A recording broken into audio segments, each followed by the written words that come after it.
네, 오늘은 요한계시록 5장 1절로 10절 말씀으로 우리가 걷는 길과 하나님의 눈이라는 제목으로 말씀을 나누겠습니다. 여러분, 제가 늘 요한계시록을 우리가 요한계시록을 가끔 다루지만요, 요한계시록을 다룰 때마다 여러분에게 말씀드리지만 요한계시록은 노스트라다무스 같은 예언서처럼 다루어서는 곤란합니다. 완전히 다르죠. 자, 그러면 요한계시록을 어떻게 읽어야 되느냐? 사실은 1장의 그 요한계시록을 어떻게 읽어야 할지 우리에게 알려주죠. 1장 4절을 먼저 읽어보겠습니다. 저 요한계시록 1장 4절입니다. 1장 4절을 함께 읽겠습니다. 시작. 요한은 아시아에 있는 7교회에 편지하노니 이제도 계시고 전에도 계셨고 장차 오실이시며 그의 보좌 앞에 있는 7영과. 자, 뭐라고 합니까? 지금 요한계시록을 뭐라고 표현하고 있어요? 아시아에 있는 7교회에 편지한다. 즉 요한계시록은 편지입니다. 사도 요한이 아시아에 있는 특정 7교회에게 보내는 편지예요. 이 7교회의 이름이 2장 3장에 등장하죠. 그 7교회, 소아시아에 있었던 7교회에게 편지하는 서신서라고 하는 것이 요한계시록의 기본 베이스입니다. 여러분, 7교회에 편지한다는 생각을 잘 한번 생각해 보세요. 소아시아에 7교회밖에 없었을까요? 더 있었겠죠. 근데 왜 7교회에 편지했을까? 그러니까 우리가 이제 짐작하기로, 여러분, 우리가 아주 쉽게 예를 들면, 여러분, 디모데 전서, 그럼 누가 누구에게 쓴 편지입니까? 사도 바울이 디모데에게 쓴 편지죠? 그럼 디모데만 읽습니까? 아니죠. 우리가 디모데의 마음으로 또 사도 바울을 쓴 편지이지만 예수 그리스도의 마음으로 우리가 그 디모데 전서를 읽는 거잖아요. 비슷한 거죠. 똑같은 거죠. 7교회에 쓴 편지이긴 하지만 그 7이라고 하는 숫자는 굉장히 상징적인 숫자인 거죠. 그래서 완전한 숫자인 것처럼 7이라고 하는 숫자를 써서 7교회에 편지하긴 했지만 모든 교회를 향한 편지다, 이렇게 읽어야 되겠죠. 또 하나, 모든 교회를 향한 편지라고 했을 때 거기에 해당하는 모든의 의미는 시공을 초월한 거죠. 그 당시에 7교회뿐만 아니라 모든 교회도 맞고요. 또 역사 속에 있는 모든 교회, 그래서 오늘 우리 세종생명샘 교회도 지금 요한계시록을 읽는 거예요. 주님의 교회인 모든 교회, 시공을 초월한 모든 교회에 보내는 편지가 곧 요한계시록인 거죠. 따라서 여러분, 이 7이라고 하는 숫자를 예를 들어서 굉장히 특정적으로 생각하면 요한계시록에 있는 모든 숫자를 다 특정적으로 생각해야 돼. 그럴 수는 없잖아요. 그렇죠? 모든 숫자, 예를 들어서 두 증인 14만 4천 명, 666 막 이런 숫자들을 막 다 계산해내야 돼. 말이 안 되는 소리죠. 그러니까 특정한 7교회에 보낸 편지이지만 모든 교회에 보낸 편지이며, 또 하나는 또 중요한 건, 그럼에도 불구하고 왜 특정 교회, 어떤 특정 교회예요? 에베소, 서머나, 빌라델비아, 두아디라, 사대, 못 빠졌어. 다시. 에베소, 빌라델비아, 서머나, 사대, 두아디라, 버가모, 라우디게아, 이렇게 7교회잖아요. 아는 척하고 있어. 하나는 몰랐으면서. 맞아요. 여러분, 이 7교회의 특정 교회에 보냈다는 의미는 뭐겠어요? 또 모든 교회이긴 하지만 너희들 바로, 예를 들어서 우리들이라면 세종생명샘교회 바로 맞아. 너희들 교회. 그 특정 교회에게 보내는 편지라는 거예요. 시공을 초월하는 모든 교회이지만 바로 우리에게는 바로 세종생명샘교회에 보내는 편지로 요한계시록을 읽어야 한다는 거예요. 자, 그런 배경에서 이제 요한계시록을 보면요,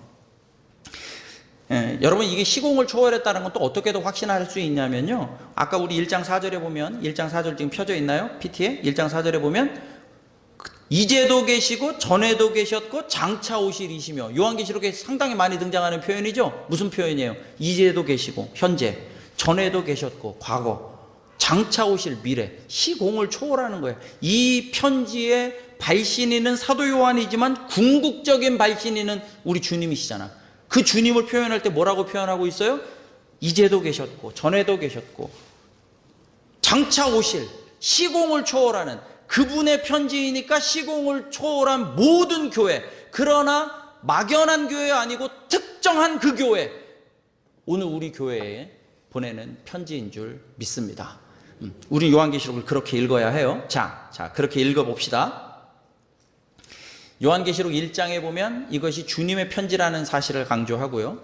그 다음에 2장과 3장에 넘어가면 2장과 3장에서는 아까 말한 7교회가 쭉 나오죠. 에베소 교회부터 저 라우디게아 교회까지 쭉 7교회가 나오죠. 그 7교회를 향한 칭찬과 꾸중이 있어요. 그쵸? 그 중에는 막 이게 꾸중만 들은 교회도 있고, 그 중에는 칭찬만 들은 교회도 있고, 그 중에는 칭찬과 꾸중이 이렇게 믹스된 교회도 있고, 어쨌든 이렇게 칭찬과 꾸중이 이렇게 2장과 3장에 그 특정 교회에게 칭찬과 꾸중을 하세요. 여러분, 이 칭찬과 꾸중도 조금 깊이 생각해 보면요, 제가 요즘에 그런 말씀을 많이 드리죠. 이 당시 초대교회는요, 박해와 정욕의 시대예요.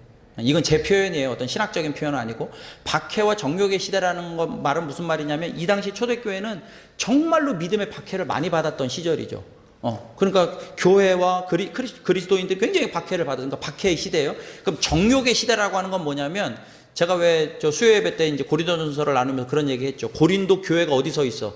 그 우상과 퇴폐와 음란의 상징인 고린도 한복판에 서 있단 말이야. 그러니 박해의 시대도 맞지만 뭐하고도 싸워야 돼요? 정욕과도 싸워야 돼. 우상과도 싸워야 되고요. 음란과도 싸워야 되고요. 그런 거죠. 그러니까 교회는 박해에도 무너질 수 있지만 그 정욕, 우상과 음란과 이 세상의 문화에도 무너질 수 있는 시대인 거예요. 근데 그게 사실 그때만 그랬습니까? 오늘날 교회도 박해와 정욕의 시대예요. 안티 기독교들과 우리가 정말 또 어떻게 보면 이게 싸운다고 표현하니까 이상하지만 복음을 싫어하는 사람들과 정말 영적인 전투를 해야 되고, 그러나 또 그 복음을 싫어하는 사람들뿐 아니라 이 세상의 정욕과도 우상과도 음란과도 이런 것들과도 우리가 또 영적인 전투를 해야 되죠. 그래서 이 박해와 정욕의 시대를 향하여 있는 교회에 주님이 편지하실 때 잘 생각해 보세요. 칭찬과 꾸중이 있다고 할 때요, 어떤 면에서는 보통 칭찬하셨을까요? 그러니까 박해 현장에 대해서는 믿음의 인내로 버티는 것을 칭찬하세요. 주님이. 이 요한계시록 2장 3장을 보면 대체적으로 그렇다는 거예요. 박해의 현장인데 너희들이 믿음을 지키려고 애쓰는 그 모습, 그거는 칭찬하세요. 그러면 뭐는 꾸중하실까요? 정욕의 문제에 대해서는 꾸중하셔. 우상에 넘어진다든지, 우상을 자꾸 받아들이려고 한다든지, 잘못된 가르침을 받아들이려고 한다든지, 아니면 자꾸 게으름에 빠지려고 한다든지, 라오디게아 교회는 이것들이 믿는다고는 하는데 이게 차지도 덥지도 않고 미지근해가지고 이게 지금 애매하고 역겨워, 이런 걸 혼내신단 말이에요. 그런 것처럼 박해의 시대에서 믿음의 인내로 버티는 건 칭찬하시는데, 오히려 정욕의 시대에 내 본능대로 살고 싶고 음란에 취하고 우상 숭배를 가지고 내 정욕을 자꾸 채우려고 하는 이런 모습에는 꾸중을 하신단 말이에요. 오늘날도 마찬가지죠. 오늘 우리 이제 세종 생명샘교회 특정 교회에게 주시는 편지라고 했으니까 우리 교회는 어떤 걸 칭찬하시고 어떤 걸 꾸중하시겠어요? 똑같죠. 우리 교회도 똑같을 거예요. 하나님께서 야, 그래도 세종 생명샘교회가 세상과는 다르게 살려고, 믿음으로 살려고, 또 예배를 치열하게 하려고 하는 면은 칭찬하시겠죠. 어려움이 있어도 아유 주님 그래서 없다가 아니라 그럼에도 불구하고 주님밖에 없습니다, 이 믿음은 칭찬하시겠죠. 반대로 뭐는 꾸중하실까요? 정욕의 문제, 게으르고 열정이 자꾸 식고, 또 내가 지금 일이 바빠서 자꾸 하나님 양보시키고, 그리고 변명하고, 내 에너지와 내 물질과 내 자존심과 내 무슨 시간과 이런 것들을 향하여 정말로 우리가 하나님 앞에 자꾸 저울질하고, 이런 것들은 꾸중하시겠죠. 요한계시록에 나타난 이 꾸중이요, 굉장히 엄중한 꾸중을 하십니다. 읽어보세요. 2장과 4장에 걸쳐서. 자, 그걸 다 볼 수는 없고 그렇게 꾸중하시는데요, 우리 특정 세종생명샘 교회 안에, 교회라고 말하는 건 지금 우리들 한 사람 한 사람에게 이렇게 칭찬도 하시고 꾸중도 하시겠죠. 심지어 어떤 사람에게는 정말로 칭찬을 강력하게 하시겠지만요, 죄송한 말씀이지만 어떤 영혼에게는 진짜 하나님이 큰 외초리를 들고 꾸중하실지도 몰라요. 자, 그거는 우리 각자 들읍시다. 자, 그렇게 이제 교회를 향한 하나님의 말씀이, 주님의 말씀이 2장과 3장에 나와요. 자, 그리고 이제 4장으로 넘어가면요, 본격적으로 요한계시록이 시작되는 거잖아요. 4장부터. 이 4장이 그래서 굉장히 중요합니다.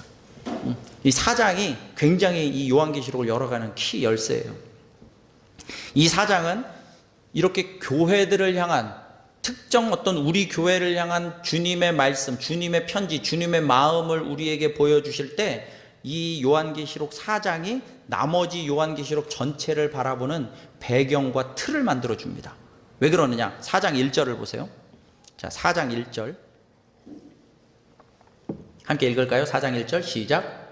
이 일 후에 내가 보니 하늘에 열린 문이 있는데 내가 들은 바 처음에 내게 말하던 나팔 소리 같은 그 음성이 이르되 이리로 올라오라. 이후에 마땅히 일어날 일들을 내가 내게 보이리라 하시더라. 이게 무슨 말이겠어요? 자, 이 일 후라는 건 무슨 말이에요? 2장과 3장에서 아까 말한 것처럼 우리 교회를 향한 칭찬도 하시고 너희놈 새끼 하면서 꾸중도 하셔요. 맞아요. 그 얘기를 들어야 돼요. 자, 이 일 후에 그 교회를 향한 칭찬도 하시고 꾸중도 하시고 그 일 후에 그 다음에 사도 요한에게 하늘문을 여시더니 나팔소리 같은 음성이 이르되 사도 요한에게 이리 올라오라.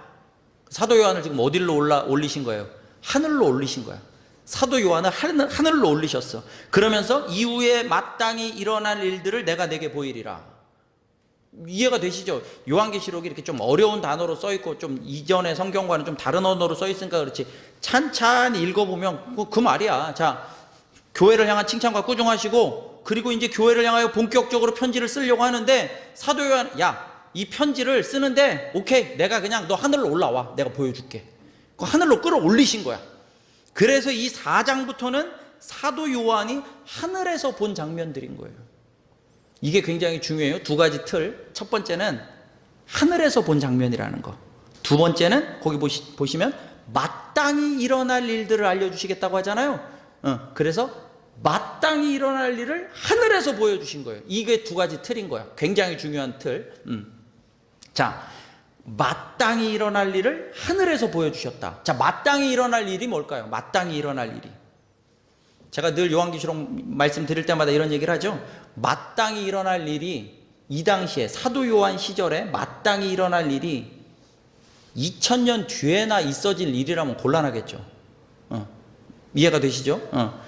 사도 요한의 공동체는 지금 박해와 정욕과 치열하게 싸우고 심지어는 특별히 박해 때문에 막 목숨이 간당간당 매일마다 순교자들이 지금 이름이 기록되고 있는 그 한복판에서 사도 요한을 하늘로 끌어올리셔서 야, 2000년 뒤에 일어날 일을 내가 알려줄게. 이렇게 말씀하셨다?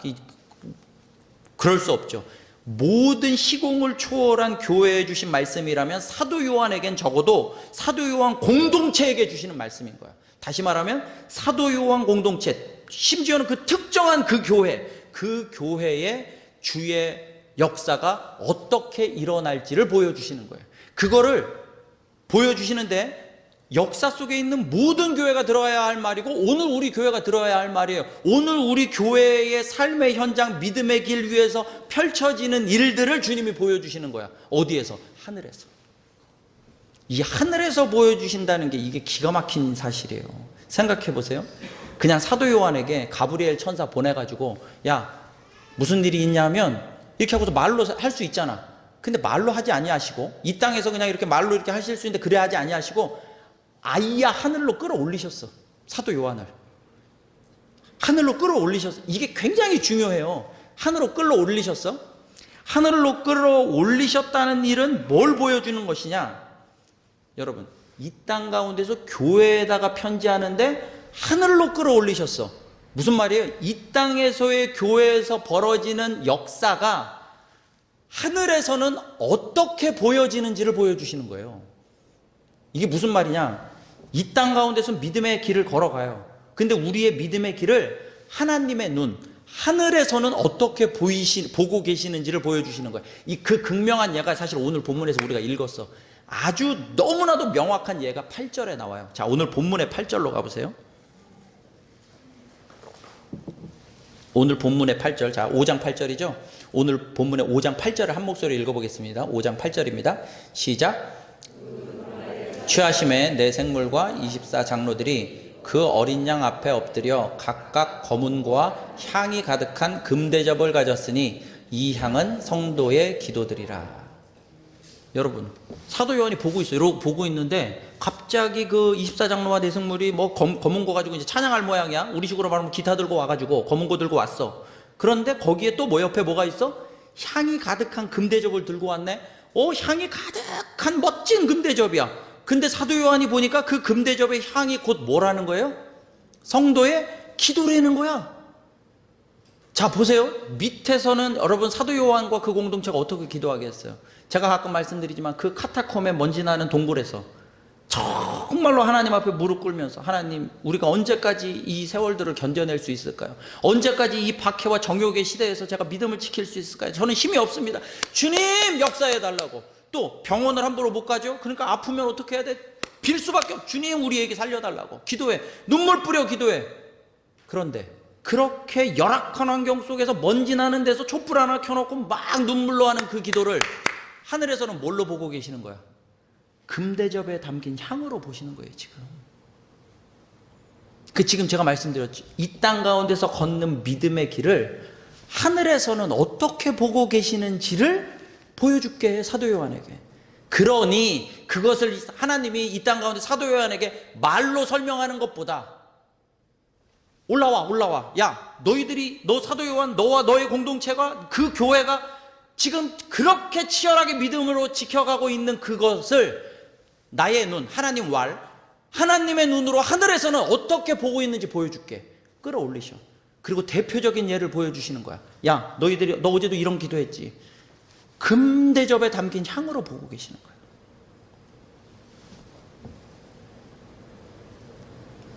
여러분, 이게 우리의 힘인 줄 믿습니다. 이게 우리의 믿음의 힘이어야 해요. 여러분, 계시록 4장에 그래서 4장 1절 아까 하늘로 올라오라 하셨잖아요. 그러면서 이 5장 넘어가기 전에 4장의 그 후반부에 펼쳐지는 장면이 어떤 장면인 줄 아세요? 24장로와 네 생물들이 나와서 하나님 앞에 영광의 찬송을 올립니다. 막 찬송을 하고 예배를 드리는 거예요. 하늘에 천상의 예배가 벌어져요. 그건 사도 요한이 어떻게 받아들였을까요? 내가 지난밤 수요 예배 때 촛불 하나 켜놓고 오늘도 가슴을 치고 땅을 치면서 동굴 속에 숨어서 하나님 앞에 조용히 우리 3명이 드렸던 그 예배를 24장로와 네 생물이 하나님 앞에 할렐루야 영광의 찬송을 드리는 예배로 받으시는구나. 그 예배로 받으시는구나, 주님은. 나는 언제까지 이렇게 치열하게, 그리고 이 열악한 환경 속에서 내 믿음을 지키고 이렇게 어려운 예배를 드려야 하나라고 생각을 했을지 모르지만, 하나님의 눈은 그게 아니구나. 하나님은 그 엄청난 하늘의 천상의 예배로 우리의 예배를 받으시는구나. 오늘 우리의 예배도 우리의 믿음으로 드린다면 우리의 예배도 하늘에서 천상의 예배로 받으실 줄 믿습니다. 천상의 예배자로 서 계시기를 주님의 이름으로 축원합니다. 우린 그런 예배자여야 해요. 그래서 여러분, 이렇게 이 요한계시록을 보는, 아까는 막 처음에 어려운 것 같았죠. 이게 어려운 얘기가 아니잖아요. 우리의 믿음의 길을 하나님은 이렇게 보시는구나. 그래서 제가 오늘 제목을 뭐라고 한 거예요? 우리가 걷는 길과 그걸 보시는 하나님의 눈이라는 거예요. 자, 그걸 조금 더 구체적으로 이제 보는 거예요. 그 틀을 잊지 마세요. 자, 그러니 아까 우리 홍은주 집사님 기도하실 때 북한의 지하교회 얘기하셨는데, 이 북한의 지하교회 성도들이 이 요한계시록 4장과 5장을 읽으면서 막 신비한 얘기가 아니라 이 4장과 5장을 읽으면서 이게 눈으로 들어오면 얼마나 감격스럽겠어요. 우린 에어컨 틀어놓고 막 의자에 앉아가지고 막 다른 교회는 없는 책상까지 깔아놓고 막 지금 이러고 예배를 폼나게 드리지만, 북한의 지하교회 성도들은 막 이불 뒤집어 쓰고 그래 예배를 드리는데, 총 맞아 죽을까봐 덜덜 떨면서 예배를 드리는데, 그 예배를 천상의 예배로 받으시는 이 요한계시록이 그 북한의 지하교회 성도들에게 얼마나 큰 위로가 되겠어요. 이슬람의 한복판에서 아무도 모르게 드리려고 하는 그 예배를 천상의 예배로 받으시는 그 주님이 얼마나 감격스럽겠어요. 근데 이거는요, 그냥 단순히 지나간 이야기가 아니라 아이야 사도 요한을 하늘로 끌어올리셔서 실제로 보여주신 사건이거든요. 그래서 이 요한계시록이 특별한 의미가 있긴 해요. 굉장히 특별하게 보여주셨으니까요. 근데 그 특별하게 보여주신 역사가 오늘 우리의 예배의 현장이고 우리의 믿음의 현장인 줄 믿습니다. 1절에 보면요. 자, 이제 우리 본문의 오늘 1절에 보면, 5장 1절에 보면 이제 5장은 두루마리 얘기죠. 두루마리가 있어요. 거기 1절에 보시면 보좌에 앉으시니까 오른손에 두루마리를 딱 쥐고 계셔. 그런데 안팎으로 막 쓰여 있어. 뭐가 쓰여 있을까요? 이건 뭐 목사님 자꾸 예상하지만, 아니, 우리가 하나님을 믿는 믿음의 눈으로 이 성경을 전체를 그래도 이 맥락적으로 볼 때 뭐가 쓰여 있겠어요? 이게 교회에 주는 편지잖아. 우리 교회에 주는 하나님의 마음이 써 있겠지. 자, 그럼 사도 요한 입장에선 어제도 자기가 가르쳤던 제자들이 아마 순교의 현장으로 끌려가고 왕따 당하고 카타콤에서 언제 끝날지 모르는 박해와 정욕과 싸우고 있는 그 믿음의 현장을 지키다가 사도 요한이 하늘에 올라갔더니 하나님의 뜻이 담긴 두루마리를 쥐고 계셔. 사도 요한이 보고 싶을까 안 보고 싶을까? 얼마나 보고 싶겠어. 하나님, 나 좀 보여주십시오. 얼마나 보고 싶을까? 그걸 보고 싶은데 거기가 봉인이 돼 있어. 봉인이 돼 있어. 그걸 아무나 못 돼. 뗄 사람이 없어 보니까 사도 요한이. 그러니까 울어. 거기 보면 4절인가요? 그렇게 3절에?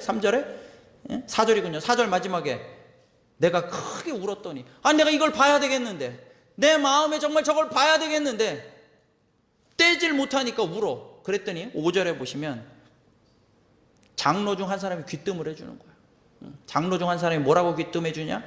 유다 지파의 사자 다윗의 뿌리가 이겼으니. 여러분, 유다 지파의 사자 다윗의 뿌리 하는 순간 사도 요한은 누구를 떠올렸을까? 예수 그리스도지. 두말할 것도 없지.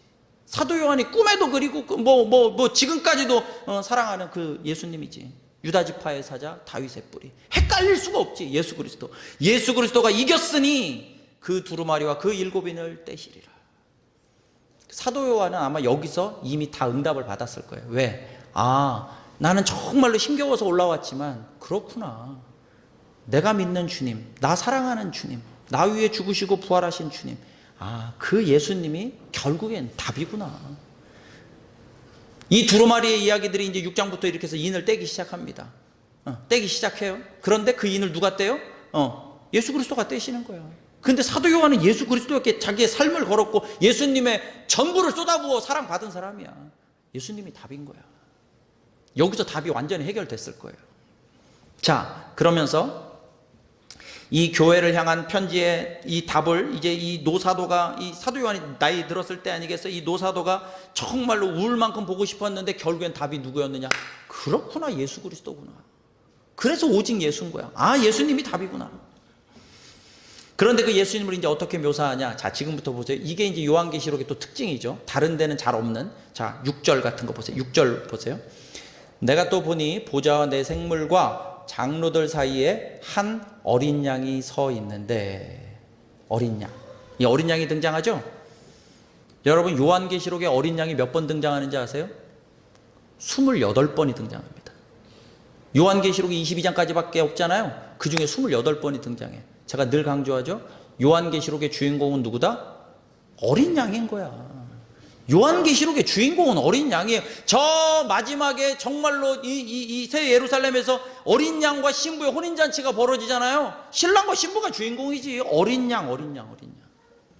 근데 여러분, 어린 양을 얘기할 때마다 이 사도 요한이 헷갈릴까봐, 괜히 엄한 어린 양하고 헷갈릴까봐, 거기도 오늘 6절에 계속 보세요. 어린 양이 서 있는데 일찍이 죽임을 당한 것 같더라. 십자가에 죽으시고 부활하신 예수님이심을 의심할 수 없이 박아놨어. 그러니까 어린 양이 주인공인데 그 어린 양 괜히 엉뚱하게 헷갈릴까봐 십자가와 부활의 예수님, 그 어린 양. 이게 요한계시록에 있는 특징이죠. 어린 양이신데 예수 그리스도. 십자가와 부활의 예수 그리스도. 그 어린 양, 그 부활의 예수 그리스도가 어린 양으로 표현됐고 28번이나 등장해요. 계시록의 주인공은, 계시록의 완성자는, 계시록의 승리자는, 이 모든 일에 처음이요 나중 되시는 분은 어린 양, 우리 예수 그리스도이신 줄 믿습니다. 예수 그리스도를 붙들었으면 다 붙든 거예요. 예수 그리스도가 내 안에 계시면 그게 답이야. 일단 답이야. 근데 여러분, 제가 높아심에 하나 짚고 넘어갈까요? 사도 요한이 이 천상의 모습을 보고 모든 계시를 다 받고 이 땅에 내려왔을 때 세상이 바뀌었을까요? 안 바뀌었을까요? 안 바뀌었지. 여전히 카타콤이야. 여전히 밤모섬에 유배당하고 여전히 교회는 핍박을 받아. 근데 사도 요한은 어떤 믿음을 가지고 있을까요? 이게 결론이긴 한데 어떤 믿음일까요? 이 믿음의 길이 하늘에서는 하늘의 기록으로 따로 남고 있어. 우리는 그런 믿음을 살아가는 거예요. 여러분, 오늘 우리 말씀 가운데 은혜가 있다. 아멘. 오, 목사님 아멘입니다. 내일 가보세요. 세상이 바뀌었을까요? 안 바뀌었어. 월급이 한 단돈 10만 원이라도 올랐을까? 잘 안 올라, 그거. 그럼에도 불구하고 우리의 삶의 믿음의 여정은 하늘에서 기도는 금대접에 담는 것으로, 우리의 이런 예배는 천상에 그냥 나팔 부는 예배로, 또 우리의 믿음의 고백과 선포 하나하나가 천국에서는 하나님의 눈으로, 하나님의 역사로 받으실 줄 믿습니다. 여러분, 그 어린 양을 선포할 때 또 재밌는 게 있죠. 그러니까 이게 요한계시록이 그래서 막 어려운 책이 아니라 사실은 재밌는 책인 거지. 되게 막 이미지도 많고 묘사도 많으니까. 그 중에 이제 재밌는 거 하나 볼까요? 6절 계속 이어서 그 어린 양에 대한 이야기 보시면, 죽임을 당한 것 같더라는 것은 예수님이라는 사실, 다른 어린 양이 아니라 예수님이라는 사실을 언급하는데, 자, 그에게, 그 어린 양에게 7 뿔과 7 눈이 있더라는 거예요. 뿔은 뭘 상징해요? 뿔은 권능을 상징하는 거예요. 권능, 권세, 권위를 상징하는 거예요. 뿔. 7 뿔. 그러니까 여기서도 막 7가지 뿔이 뭘까? 자꾸 7의 의미가 아니라 그건 상징적인 숫자인 거야. 그러면 진짜 완벽한 하나님의 권능을 가지고 있다라는 뜻이겠죠? 7 눈. 눈은 뭐예요? 만물을 다 보고 있는 거야. 그러니까 만물을 다 아시는 자인 거지. 그러면 7 뿔과 7 눈을 합치면 뭐가 돼? 모든 것이 능하시고 모든 것을 다 아시는 분이야. 그거를 사자성어로 뭐라 그래? 뭐 전지전능이라고 하지, 뭐라 그래? 전지전능인 거야. 전지하시고 7 눈, 전능하시고 7 뿔. 그러면 전지전능이라는 표현은 원래 누구한테만 써먹어야 돼? 여호와 하나님 창조주에게만 써먹어야 되는 거야. 근데 어린 양에게 감히 뭘 알 수 있어요? 아, 예수 그리스도가 하나님의 본체이시구나. 그래서 사도 바울도 빌립보서에 하나님의 본체라고 말하고 있고, 골로새서에 보이지 않는 하나님의 형상이라고 말하고 있고, 요한계시록에도 그분을 하나님의 형상이라고 말하고 있는 거예요. 하나님과 동등하신 분이구나. 전지전능하신 분이구나, 정말. 7 뿔과 7 눈, 이렇게 표현하는 거야. 그 요한계시록이 재밌지. 아, 전지전능하신 모든 것을 아는 창조주 하나님의 본체, 이렇게 말할 수도 있지만, 사도 바울은 그렇게 말했지만, 사도 요한은 뭐라고 본 거예요? 그걸 사도 요한이 쓴 건 아니지. 그러니까 사도 요한이 지어낸 얘기가 아니라 본 거지. 그러니까 하나님이 사도 요한에게 참 이 요한계시록을 통해서 이미지로 보여주신 거야. 전지전능을 어떻게? 7 뿔과 7 눈으로 보여주신 거지. 요한계시록은 이렇게 읽는 재미가 있는 거예요. 자꾸 재미라고 표현해서 죄송한데 이런 은혜가 있는 거예요. 그 어린 양이 7절에 보면 이제 하나님의 그 오른손에서 두루마리를 취하세요. 취한다는 말이 뭐예요? 그걸 성취하신다는 거예요. 두루마리를, 하나님의 말씀을 성취하시는 거예요. 그래서 제가 아까 말씀드렸죠. 예수 그리스도를 알면 예수 그리스도께서 취하시는, 성취하시는 하나님의 역사를 다 알고 다 믿는 존재들인 거예요. 그래서 성경을 다 이해 못해도 우리는 예수 그리스도가 나의 주님이시면 성경을 다 믿는 존재인 줄 믿습니다. 우린 성경을 다 알아서 믿는 존재가 아니에요. 저는 뭐 목사가 돼가지고 뭐 신학도 했고 뭐 공부도 많이 했으니까 목사님 믿음이 제일 좋아야 될 거 아니야, 내가. 결코 그렇지 않아. 우리 교회 나보다 믿음 좋은 사람들이 얼마나 많은데. 난 설교자의 사명을 감당할 뿐이죠. 많이 알아서가 아니라 우린 예수 그리스도 한 분이 확실해지면 다 믿는 거예요. 남 놓고 기억자를 몰라도 성경을 다 믿는다니까. 예수 그리스도 한 분이시면. 그 성취의 모습을 보시면, 자, 9절도 이제 아까 제가 8절로 예를 드렸죠. 그러니까 이 땅에서 벌어진 일을 하늘에서는 어떻게 바라보시는지를 8절로 예를 들어드렸잖아요. 자, 9절도 그 예가 되는데요. 자, 9절 보시면, 그들이 새 노래를 불러 두루마리를 가지시고 그 임봉을 떼기에 합당하시도다 하면서 일찍이 죽임을 당하사. 이거 또 나오죠. 그러니까 헷갈리지 말라고 자꾸 얘기해. 이 어린 양 다른 어린 양 아니다. 십자가와 부활의 예수님 말하는 거야. 계속 반복하죠. 죽임당한 어린 양이라고. 자, 죽임을 당하사 각 족속과 방언과 백성과 나라 가운데서 사람들을 피로 사서 하나님께 드리시고. 야, 이건 무슨 말이야? 피로 사서 하나님께 드리시고, 죽임을 당하사 피로 사서. 이 땅 가운데서 뭐라고 펼쳐진 역사야? 십자가.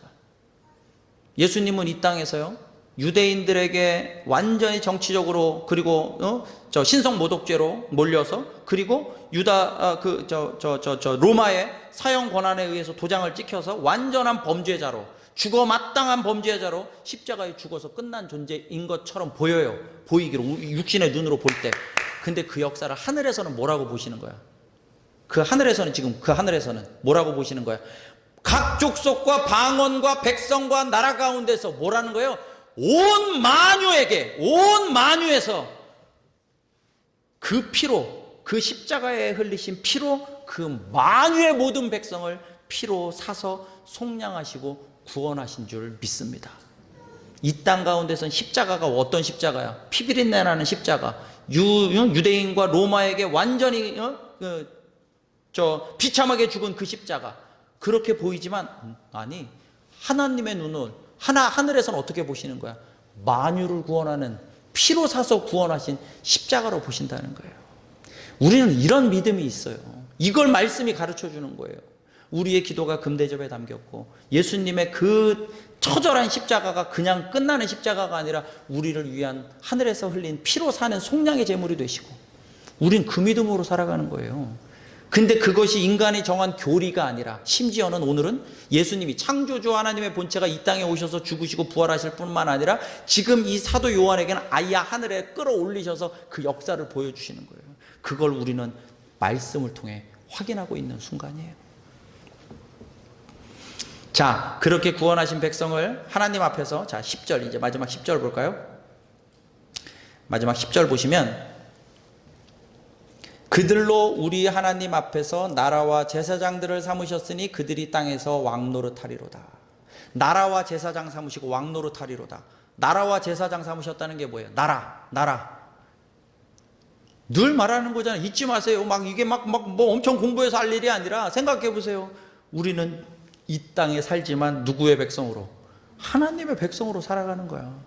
하나님의 나라, 이 하늘에서는 하나님의 눈을 어떻게 보시느냐? 우리가 이 땅에 이 땅에 살아가는데 믿음의 사람들은 하나님의 나라를 이 땅에서 구축하고 살아가는 걸로 하늘에서는 그렇게 보신다는 거예요. 그래서 우리가 하나님의 백성인 거예요. 우리가 하나님의 나라인 거예요. 이걸 특정한 교회에게 보내셨다고 생각하면 세종생명샘 교회 예배자들은 하나님의 나라요, 하나님의 백성인 줄 믿습니다.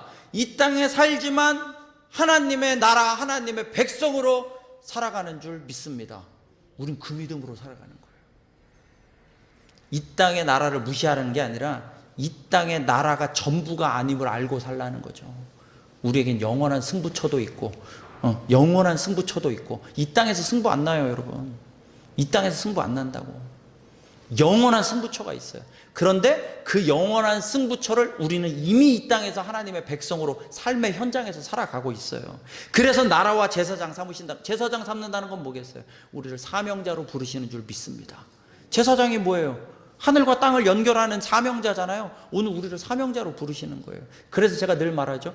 저는요 그냥 뒤에서 믿음 생활 쫄래쫄래 쫓아갈게요. 예배는 안 빠질게요.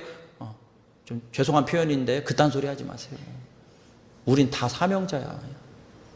나라와 제사장 삼으신다고, 나라와 사명자 삼으신다고, 하나님의 백성으로 사명자로 부르시는 줄 믿습니다.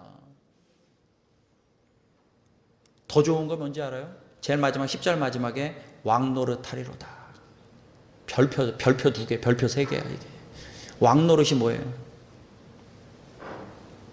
여러분 반대말이 뭐예요? 왕노릇의 반대말이 뭘까? 종노릇이지, 종노릇. 여러분 이 땅 가운데서 왕노릇 하느냐, 반대로 이 땅 가운데서 종노릇 하느냐예요. 그래서 사도 바울도 그 얘기를 많이 하죠. 너희가 세상에서 종노릇 하지 말라고. 요한계시록에서는 뭐라고 말하는 거예요? 반대로 너는 이 땅 가운데서 하나님의 왕노릇 하라고. 이게 왕노릇이 뭘까? 이걸 잘 들어보세요. 우리 젊은이들 특별히 잘 들어보세요. 청년들 잘 들어보세요. 이태원 클라스라는 드라마가 있어요. 나 봤다. 이태원 클라스 봤다. 뭐 젊은이들 손들으라고 하니까 아줌마들만 손들고 앉았어요. 이태원 클라스를 안 봤어? 채원이 안 봤어? 이태원 클라스에 박서준이 나와, 봐. 이태원 클라스에 박서준의 대사 중에 그런 대사가 있습니다. 되게 짧아. 내 가치를 네가 정하지 마. 이 목에 핏발을 세우면서 얘기해요. 누구한테 얘기하는지 나 잘 모르겠어. 그 장면을 못 봤으니까. 나의 가치를 네가 정하려고 하지 마. 너무 맞는 얘기죠. 근데 여러분, 우리가 그게 세상에 대고 해야 될 말 아닐까요? 왜 내 가치를 세상이 정하게 내버려둬요? 우리는 하나님의 백성인데. 내 가치를 세상이 정하도록 두지 마세요. 아니, 심지어는 드라마도 이게 드라마는 그냥 멋진 대사고 사람이 만든 얘기임에도 불구하고 내 가치를 다른 사람이 두게 정하지 않는데, 우리는 하나님의 백성인데 왜 내 가치를, 아니, 잘 살고 있으면 은혜고 못 살고 있으면 은혜가 떠나간 겁니까? 건강하면 은혜고 병들어서 약간 아프면 뭐 은혜가 떠나간 겁니까? 왜 내 가치를 세상이 정하도록 두나요? 우리의 가치는 하나님이 보시는 가치가 진짜 가치인 줄 믿습니다. 하나님은 우리를 나라로 부르셨고 제사장으로 부르셨고 심지어 우리를 이 땅 가운데서 세상의 종노릇 하지 않는 왕노릇 하는 자로 부르시는 줄 믿습니다. 그렇게 보신다는 거예요. 세상이 우리의 가치를 정하도록, 그건 종노릇 하면서 사는 거예요. 우리가 주님을 믿으면서도 자꾸 보이는 것에 매달려서, 오해하지 마시라고 했습니다. 열심히 공부하지 말라는 뜻도 아니에요. 미치도록 공부하세요. 우리 젊은이도 공부할 거 있으면 미치도록 공부하세요. 직장생활 미치도록 여러분 뭐 하시면 1등 하세요. 그러나 우리는 하나님의 나라고 하나님의 제사장이고 세상에서 폼나는 삶을 추구하려고 하나님이 이용하는 자가 아니라 세상에서 어떤 삶을 살든 하나님 나라에서 왕노릇하인 줄 믿습니다. 그래서 이 요한계시록은 이렇게 쓰였죠. 그걸 사도 바울은 뭐라고 하는 거야? 빌립보서에. 나는 풍부에 처할 줄도 알고 나는 비천에 처할 줄도 알고 뭘 배웠어? 일체의 비결을 배우노라. 난 여기서도 왕노릇하고 여기서도 왕노릇해. 나는 뭐 수없는 뭐 큰 교회를 섬겨도 하나님 나라에서 왕노릇하는 것이고, 예수 전하다가 감옥에 갇히고 채찍에 의다 터지고 피떡이 돼도 나는 하나님 나라에서 왕노릇하는 자야. 이게 바울의 고백이죠. 그게 요한계시록하고 똑같은 거야. 너희들이 카타콤에서 구질구질하게 살아. 세상 나가면 자꾸 우리 애들 왕따 당해. 예수 믿는다고 막 구박당해, 핍박당해. 그게 왕노릇하는 거야. 그게 왕노릇하는 거야. 여러분, 주님께서 우리에게 이 정도 보여주셨는데, 심지어 사도 요한을 통해 하늘의 역사도 보여주셨는데, 우리가 여전히 자꾸 변명하고 여전히 귀찮다고 모른다고 내일 바쁘다고 여러분 자꾸 하나님 양보시키고 하나님께 변명하면, 그럼 안 되는 거예요. 그럼 안 되는 거예요, 진짜. 여러분, 마지막 결론을 맺습니다. 하늘의 예배자로 서 계시기를 주님의 이름으로 축원합니다.